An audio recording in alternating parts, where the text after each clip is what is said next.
വേണ്ട എല്ലാവിധ സംരക്ഷണങ്ങളും ഒരുക്കിയ സിദ്ദീഖ് എന്നവരോട് തുല്യരായി ഒരു മനുഷ്യൻ ഈ ഭൂമുഖത്ത് ജനിച്ചു വീണിട്ടില്ല എന്ന് മഹാനരായ ഹസ്സാൻ ഇബ്നു സാബിത്ത് റളിയല്ലാഹു അൻഹു കവിത ചൊല്ലുകയാണ്.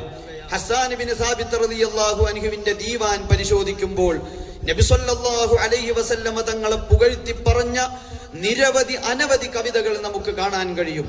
അതിൽ നമ്മുടെ ഹൃദയത്തെ മുഴുവനും പിടിച്ചു കുലുക്കുന്ന, നമ്മുടെ ഹൃദയത്തോട് വല്ലാതെ ചേർന്ന് നിൽക്കുന്ന 2 വരികളാണ് ആ ദീവാനിന്റെ തുടക്കത്തിലെ അധ്യായത്തിൽ തന്നെ അവസാനമായി കൊടുത്തത്. നമ്മൾ പലപ്പോഴും കേട്ടിട്ടുണ്ടാകും, വഅഹ്സന മിൻക ലം തറ ഖത്തു ഐനി വഅജ്മല മിൻക ലം തലിദിൻ നിസാഉ ഖുലിഖത മുബറഅൻ മിൻ കുല്ലി ഐബി കഅന്നക ഖദ് ഖുലിഖത കമാ തശാഉ വഅഹ്സന മിൻക ലം തറ ഖത്തു ഐനി. ഒരു കണ്ണും തങ്ങളെക്കാൾ സൗന്ദര്യമുള്ള ഒരാളെയും കണ്ടിട്ടില്ല. വഅജ്മല മിൻക ലം തലിദിൻ നിസാഉ, ഒരു സ്ത്രീയും തങ്ങളെക്കാൾ മനോഹരമായ സുന്ദരനായ ആകാരത്തിലും സ്വഭാവത്തിലും മനോഹാരിതയുള്ള ഒരു കുഞ്ഞിനും ജന്മം കൊടുത്തിട്ടില്ല. ശേഷം മഹാനവറുകൾ പറയുന്നു, ഖുലിഖത മുബറഅൻ മിൻ കുല്ലി ഐബി, എല്ലാവിധ ന്യൂനതകളിൽ നിന്നും, സർവ്വവിധ ന്യൂനതകളിൽ നിന്നും ഒരു മനുഷ്യന് ന്യൂനതയായി പറയാവുന്ന എന്തെല്ലാമുണ്ടോ അതിൽ നിന്ന് മുഴുവനും സുരക്ഷിതരായി വിമുക്തരായി തങ്ങളെ അല്ലാഹു തആല സൃഷ്ടിച്ചിരിക്കുന്നു നബിയെ. കഅന്നക ഖദ് ഖുലിഖത കമാ തശാഉ, തങ്ങൾ എങ്ങനെയാണോ തങ്ങളാകണമെന്ന് തങ്ങൾ ആഗ്രഹിച്ചത് അതുപോലെ അല്ലാഹു തങ്ങളെ സൃഷ്ടിച്ചതുപോലെ. ഏതെങ്കിലും ഒരു മനുഷ്യൻ ഒരു ന്യൂനതയെങ്കിലും തന്നിലുണ്ടാകണമെന്ന് തൃപ്തിപ്പെടുമോ? ഇല്ല. എല്ലാ ന്യൂനതകളിൽ നിന്നും മുക്തരാവാനാണ് ഓരോരുത്തരും ആഗ്രഹിക്കുക. തങ്ങൾ എങ്ങനെയാകണമെന്ന് തങ്ങൾ ആഗ്രഹിച്ചുവോ അതുപോലെ തങ്ങൾ അല്ലാഹു സൃഷ്ടിച്ചിരിക്കുന്നു എന്ന് പറഞ്ഞുകൊണ്ട് നബി സല്ലല്ലാഹു അലൈഹി വസല്ലമ തങ്ങളുടെ സ്വഭാവത്തിന്റെയും ശരീരത്തിന്റെയും മഹാത്മ്യങ്ങളെ മനോഹരമായി അവതരിപ്പിച്ചിരിക്കുന്ന 2 വരിയാണത്. അതുപോലെ മറ്റൊരു 2 വരിയിൽ മഹാനവറുകൾ നബി സല്ലല്ലാഹു അലൈഹി വസല്ലമ തങ്ങളെ വർണ്ണിച്ചു പാടുന്നത് കാണാം. മതായബുദു ഫിദ്ദാജിൽ ബഹീമി ജബീനുഹു ലൈലുഹ് മിസ്ല മിസ്ബാഹിദ് ദുജൽ മുതവഖിദി ഫമൻ കാന ഔ മൻ ഖദ് യകൂനു കഅഹ്മദി നിളാമുൽ ലിഹഖിൻ ഔ നകാലുൽ ലിമുൽഹിദി. ഏതെങ്കിലും രാത്രിയിൽ നബി സല്ലല്ലാഹു അലൈഹി വസല്ലമ തങ്ങൾ പുറത്തിറങ്ങിയാൽ അവിടുത്തെ ശരീരത്തിൽ നിന്നും മുഖത്തു നിന്നും പൊഴിച്ചുകൊണ്ടിരിക്കുന്ന പ്രകാശം കാരണമായി ആ ഭാഗത്തെ ഇരുള് മുഴുവനും നീങ്ങിപ്പോകുന്നതാണ്. നബി സല്ലല്ലാഹു അലൈഹി വസല്ലമ തങ്ങളുടെ പൂനിരാവ് തോറ്റുപോകുന്ന പൂമുഖം ഈ ഭൂമുഖത്തേക്കങ്ങ് വന്നാൽ ഭൂമുഖത്തുള്ള എല്ലാ ഇരുളും മറഞ്ഞു പോകുന്നതാണ് എന്ന് മഹാനവറുകൾ പാടുകയാണ്.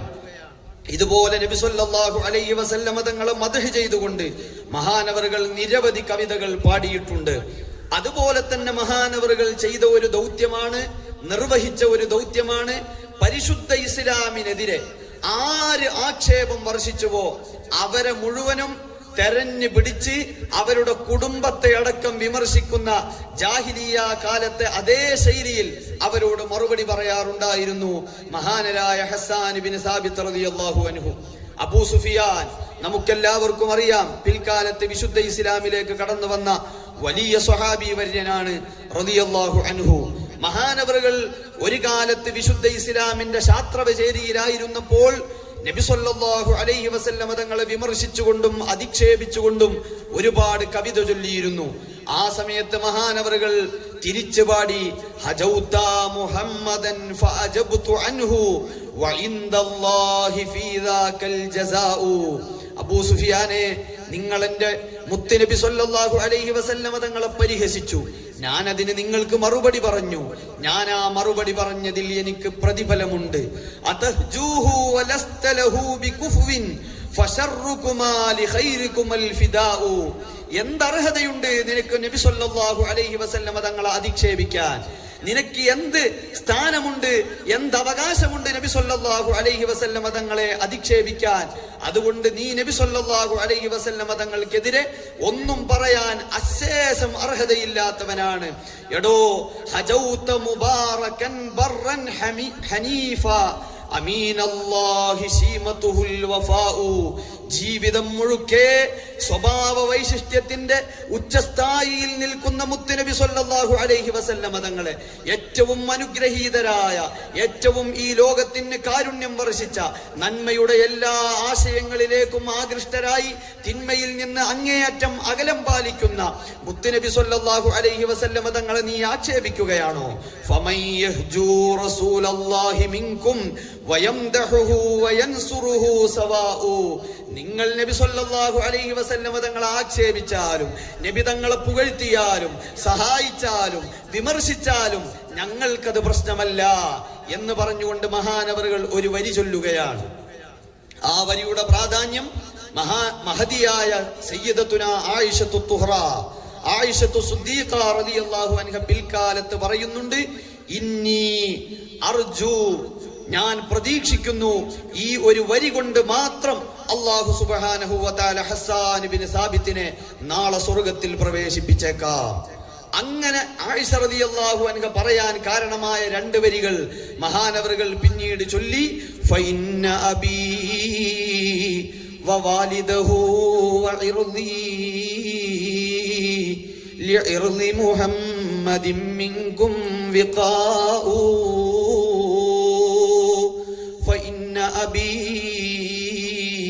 എന്റെ ഉപ്പയും എന്റെ ഉപ്പയുടെ ഉപ്പയും എന്റെ അഭിമാനവും അത് മുഴുവനും എന്റെ ഹബീബ് സല്ലല്ലാഹു അലൈഹി വസല്ലമ തങ്ങളുടെ അഭിമാനത്തിന് വേണ്ടി ഞാൻ സംരക്ഷണ കവചമാക്കി വെച്ചിരിക്കുകയാണ്. എന്റെ അഭിമാനം നഷ്ടപ്പെട്ടാലും എനിക്ക് പ്രശ്നമില്ല. ഞാൻ കവിത ചൊല്ലുമ്പോൾ നിങ്ങൾ എന്നെ പരിഹസിച്ചേക്കാം, നിങ്ങൾ എന്നെ അധിക്ഷേപിച്ചേക്കാം. അതൊരു പക്ഷേ നൂറ്റാണ്ടുകളായി പലരും പാടി പറഞ്ഞുകൊണ്ടിരിക്കും. അപ്പോഴെല്ലാം ഹസ്സാനിനെതിരെയുള്ള ആക്ഷേപങ്ങൾ പലരും പാടുന്നുണ്ടാകും. അതെനിക്ക് പ്രശ്നമില്ല. എന്റെ ഉപ്പയെയോ എന്റെ വല്യുപ്പയെയോ എന്റെ അഭിമാനത്തെയോ നിങ്ങൾ ക്ഷതം വരുത്തിയാലും ആ ക്ഷതം വരുത്തലൊന്നും എന്റെ ഹബീബ് സല്ലല്ലാഹു അലൈഹി വസല്ലമ തങ്ങളുടെ അഭിമാനത്തെ സംരക്ഷിക്കുന്ന കാര്യത്തിൽ എന്നെ പിന്നോട്ടടിക്കുന്ന പ്രശ്നമില്ല. അത് മുഴുവനും ത്യജിച്ചുകൊണ്ട് ഞാൻ എന്റെ ഹബീബിന് ആവശ്യമായ സംരക്ഷണം എന്റെ നാവ് കൊണ്ട് ഒരുക്കുക തന്നെ ചെയ്യുമെന്ന് മഹാനവറുകൾ അടിവരയിട്ട് ഉച്ചൈസ്തരം പ്രഖ്യാപിക്കുകയാണ്. ആ രണ്ട് വരികളെ കുറിച്ചാണ് മഹദിയായ സയ്യിദത്തുനാ ആയിഷത്തു തുഹ്റ റളിയല്ലാഹു അൻഹ പറയുന്നത്. ഈ രണ്ട് വരികൾ കൊണ്ട് മാത്രം ഹസ്സാൻ ഇബ്നു സാബിത്ത് നാളെ സ്വർഗ്ഗത്തിൽ പ്രവേശിക്കുമെന്ന് എനിക്ക് പ്രതീക്ഷയുണ്ട്. ഈ വരികൾ ഇങ്ങനെ പറഞ്ഞു കേൾക്കുമ്പോൾ അതിന്റെ തുടക്കത്തിൽ ഞാൻ പറഞ്ഞല്ലോ, നബി സല്ലല്ലാഹു അലൈഹി വസല്ലമ തങ്ങൾ സ്വഹാബത്തിനോട് ആവശ്യപ്പെട്ടത്, ആയുധങ്ങൾ കൊണ്ട് പോരാടാൻ നിങ്ങൾ മുൻപന്തിയിലാണ്, നിങ്ങളിൽ ഒരാളും നാവ് കൊണ്ട് പോരാടാൻ മുന്നോട്ട് വരാത്തതെന്ത് എന്ന ഒരു ചോദ്യമുണ്ട്. പ്രിയമുള്ള മുതഅല്ലിമുകളെ, ഈ കാലത്ത് ഏറ്റവും പ്രസക്തമായി നിൽക്കുന്ന ചോദ്യമാണത്. ഇന്നത്തെ കാലത്ത് ആയുധങ്ങൾ കൊണ്ടുള്ള പോരാട്ടമല്ല, ബൗദ്ധികമായ വിപ്ലവങ്ങൾ നടന്നുകൊണ്ടിരിക്കുന്ന കാലമാണ്. ബൗദ്ധികമായ ചർച്ചകളിൽ പരിശുദ്ധമായ ഇസ്ലാമിന്റെ മനോഹാരിതയും സൗന്ദര്യവും ജനങ്ങൾക്ക് മുന്നിൽ അവതരിപ്പിക്കാൻ ആർക്കാണോ കഴിയുന്നത് അവർക്ക് മാത്രമേ പൊതുജന സമക്ഷം ഇസ്ലാമിനെ പറയാൻ കഴിയുന്നുള്ളൂ എന്ന ഒരു കാലത്താണ് നമ്മൾ ജീവിക്കുന്നത്. ഈ കാലത്ത് നബി സല്ലല്ലാഹു അലൈഹി വസല്ലമ തങ്ങൾ ചോദിച്ച ഈ ചോദ്യം പ്രസക്തമാണ്. നിങ്ങൾ ആയുധങ്ങൾ കൊണ്ട് പോരാടാൻ റെഡിയാണ് എങ്കിൽ നിങ്ങളുടെ നാവുകൾ കൊണ്ട്, നിങ്ങളുടെ പേനകൾ കൊണ്ട്, നിങ്ങളുടെ വിരലുകൾ കൊണ്ട് ഈ ജനങ്ങളോട് വിശുദ്ധ ഇസ്ലാമിന് പ്രതിരോധം തീർക്കാൻ നിങ്ങളുടെ കൂട്ടത്തിൽ ആരാണുള്ളത്? അന്നൊരിക്കൽ 1400 വർഷങ്ങൾക്ക് മുമ്പ് അനലഹ എന്ന് പറഞ്ഞ് ഞാനതിന് തയ്യാറാണ് നബിയെ എന്ന് പ്രഖ്യാപിച്ച ഹസ്സാൻ എന്നവർ വന്നപ്പോൾ 1400 വർഷങ്ങൾക്ക് ഇപ്പുറം ഈ ഖാദിസിയയുടെ മുറ്റത്ത് വെച്ചുകൊണ്ട് റളിയല്ലാഹു അൻഹു എന്ന് ചൊല്ലി നമ്മൾ ആ മഹാനെ സ്മരിച്ചുകൊണ്ടിരിക്കുകയാണ്. നമ്മളും ഈ ലോകത്ത് എന്നും നിലനിൽക്കുന്ന വിലാസത്തോടെ നിൽക്കണമെന്ന് നിങ്ങൾ ആഗ്രഹിക്കുന്നുണ്ടോ? നന്നായി പഠിക്കുക, പരിശുദ്ധ ഇസ്ലാമിനെ ഏറ്റവും മനോഹരമായി അവതരിപ്പിക്കുക. ഹസ്സാൻ ഇബ്നു സാബിത്ത് റളിയല്ലാഹു അൻഹു ചെയ്തതിന്റെ പിന്മുറക്കാരായി നമുക്കും ചെയ്യാനുള്ളത് അതാണ് എന്ന് ഞാൻ സാന്ദർഭികമായി ഉണർത്തുകയാണ്.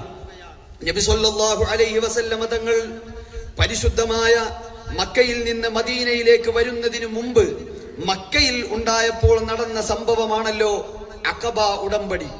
അഖബ ഉടമ്പടി 1, 2, 3 എന്നിങ്ങനെ 3 ഉടമ്പടികളുണ്ട്, അല്ലെങ്കിൽ 1, 2 എന്നിങ്ങനെ 2 ഉടമ്പടികളുണ്ട് എന്നെല്ലാം ചരിത്രത്തിൽ വ്യത്യാസമുണ്ട്.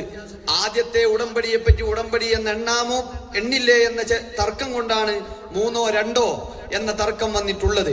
ഏതായാലും മദീനയിലേക്ക് നബി സല്ലല്ലാഹു അലൈഹി വസല്ലമ തങ്ങൾ ഹിജറ വരുന്നതിന്റെ തൊട്ടു മുമ്പുള്ള ഹജ്ജ് സീസണിൽ നടന്ന ഉടമ്പടിയാണ് 2ാം അഖബ ഉടമ്പടി, അല്ലെങ്കിൽ 3ാം അഖബ ഉടമ്പടി. ആ ഉടമ്പടിയിൽ മദീനക്കാരായ ആളുകൾ അല്പം മക്കയിലേക്ക് വന്നു. രാത്രി സമയം എല്ലാവരും കിടന്നുറങ്ങുന്ന സമയത്ത് അതീവ രഹസ്യമായി നബി സല്ലല്ലാഹു അലൈഹി വസല്ലമ തങ്ങളെ അവർ സന്ദർശിക്കുകയാണ്. അഖബയുടെ അടുക്കൽ വെച്ചാണ് അവർ സന്ദർശിച്ചത്. അതുകൊണ്ടാണ് അഖബ ഉടമ്പടി എന്ന് പേര് വന്നത്. കൂടെയുള്ളത് അബ്ബാസ് റളിയല്ലാഹു അൻഹുവാണ്. മഹാനവറുകൾ അർത്ഥശങ്കക്കിടയില്ലാത്ത വിധം അവരോട് ചോദിച്ചു, എന്റെ കുട്ടിയെ ഞാൻ നിങ്ങൾക്ക് വിട്ടു തന്നാൽ, മക്കയിൽ നിന്ന് മദീനയിലേക്ക് പറഞ്ഞയച്ചാൽ, നിങ്ങളുടെ ജീവൻ കൊടുത്തും എന്റെ കുഞ്ഞിനെ നിങ്ങൾ സംരക്ഷിക്കുമെന്ന് നിങ്ങൾ വാക്ക് തന്നാൽ മാത്രമേ എന്റെ മോനെ ഞാൻ നിങ്ങൾക്ക് പറഞ്ഞയച്ചു തരൂ. അല്ലെങ്കിൽ ഞാൻ അവനെ മക്കയിൽ തന്നെ നിർത്തും. അവന് വേണ്ട സംരക്ഷണം ഞാൻ പരമാവധി കൊടുത്തുകൊള്ളും. നിങ്ങൾ മദീനയിലേക്ക് ക്ഷണിച്ചു കൊണ്ടുപോയി ശത്രുക്കൾ എന്റെ കുഞ്ഞിനെതിരെ തിരിയുമ്പോൾ അവനെ വിട്ടേച്ച് നിങ്ങൾ പോവുകയും